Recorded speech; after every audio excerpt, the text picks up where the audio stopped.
The education of young people in regards to knife crime is incredibly important. It's really, really important that young people know how to identify the early signs of exploitation, know how to choose positive friendship groups and positive activities, and that they know where they can turn or who they can go to should they think they're starting to get involved in, or one of their friends is starting to get involved in something that they know they shouldn't be, such as knife crime, gang activity, meddling in drugs, that sort of stuff.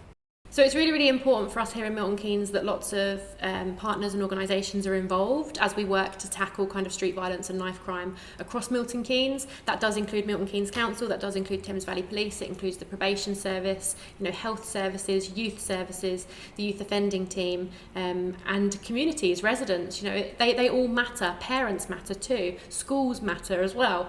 We all need to play a part in reducing knife crime and street violence across MK, and we all have a role to play. And I'm glad to say that in MK we are playing an active role and we are trying to tackle it head on. I think that the cause of the problem is multiple. I think that deprivation plays a part. I think that there are people now living in poverty across areas of Milton Keynes. I don't think that helps. I think that we have a lot of working parents who are sometimes working long hours or back-to-back jobs, so they perhaps can't be at home with their children as much as they would like to be.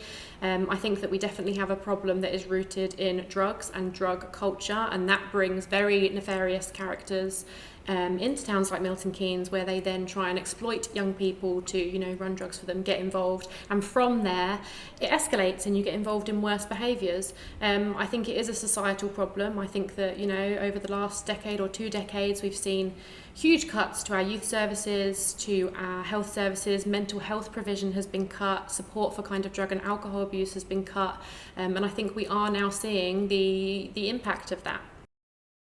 So Milton Keynes Council are involved in a lot of initiatives, and we are supporting our partners in a lot of initiatives to tackle the issue of increasing knife crime and street violence across Milton Keynes. This includes giving money to places like Hazard Alley, the Safety Centre, which is really a project that will be focused on early years, on much younger children, primary school age children, and it will really give that kind of first taste of the education of how to identify what is peer pressure, how to say no if you think you're about to experience peer pressure, what to do if you find yourself in a dangerous situation, and actually how to read your own body. If the hairs at the back of your neck are standing up or your palms are sweating, you probably are in a dangerous situation. How to read that, how to judge that, and how to get out of that.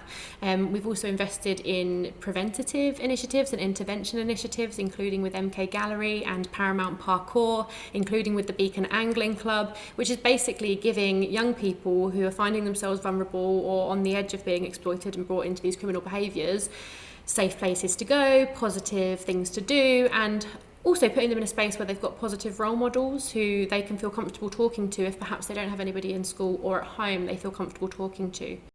And I think that this project that the Junior Filmmakers have been doing is fantastic, and I'm delighted to be supporting it.